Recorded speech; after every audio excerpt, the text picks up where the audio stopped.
That girl is a real crowd, please. Small world, all the friends know me. Young bull living like an old geese.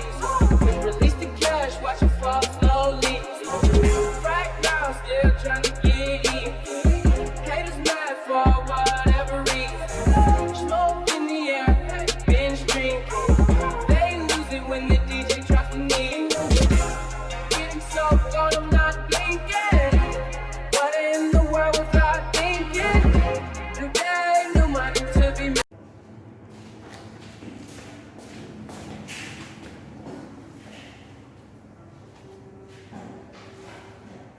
Halo, Assalamualaikum warahmatullahi wabarakatuh. Perkenalkan, nama saya Faisal Pratama. Saya adalah salah satu mahasiswa di Sekolah Tinggi Ilmu Ekonomi Balikpapan.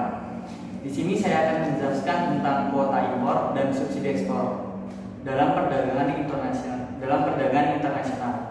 Sebelum kita ke sana, apa sih impor dan ekspor itu? Nah, secara sederhana, impor adalah kegiatan memasukkan barang dari luar negeri ke dalam negeri. Contohnya, baju bermerek dari Prancis kita kirim ke Indonesia. Nah, sedangkan ekspor adalah kegiatan mengeluarkan barang dari dalam negeri ke luar negeri. Contohnya, biji kopi yang ditanam di Indonesia kita kirim ke luar negeri, contohnya ke Italia atau ke Eropa. Nah, jadi apa sih kuota impornya itu? Kuota impor adalah kebijakan impor dengan membatasi kuantitas atau jumlah impor produk selama jangka waktu tertentu.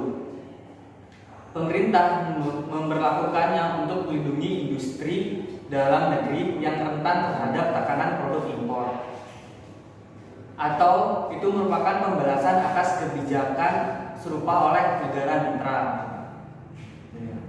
Pemerintah berusaha untuk melindungi industri dalam negeri dengan membatasi kuantitas impor. Produsen di negara mitra mungkin menerapkan praktik perdagangan yang tidak adil. Produsen asing mungkin dengan sengaja mencoba memaksa produsen dalam negeri kalah bersaing. Mereka menjual harga di bawah harga domestik. Bentuk pembatasan ini dikarenakan komoditi impor sudah mendominasi dari pasar domestik. Nah, kalau apa sih subsidi ekspor itu? Subsidi ekspor adalah kebijakan pemerintah yang ingin mendorong ekspor barang dan mengurangi penjualan barang dari pasar domestik dengan menggunakan pembayaran langsung, pinjaman berbunga rendah, keringanan pajak untuk pengekspor atau iklan di negara lain yang didanai oleh pemerintah. Tujuan dari kebijakan ini adalah agar pengekspor dapat menjual barang di luar negeri dengan lebih murah sehingga lebih kompetitif. Jenis-jenis subsidi ekspor. Ada beberapa jenis subsidi ekspor, yaitu yang pertama pembayaran langsung, yang kedua pinjaman berbiaya rendah, yang ketiga keringanan pajak untuk eksportir, yang keempat iklan internasional yang dibiayai oleh pemerintah, yang kelima bentuk biaya modal atau biaya perlatihan. Nah, dampak untuk subsidi ekspor ini adalah subsidi ekspor merupakan bentuk keringanan yang diberikan oleh pemerintah kepada eksportir domestik untuk barang atau jasa tertentu. Kebijakan ini selalu bertujuan untuk merangsang ekspor, tetapi ekonomi pasar bebas menganggap bahwa subsidi ekspor mengganggu mekanisme pasar bebas. Kebijakan ini dapat mengakibatkan pola perdagangan yang berbeda dari yang ditentukan oleh keunggulan kompetitif. Efek terhadap penciptaan kesejahteraan ekonomi.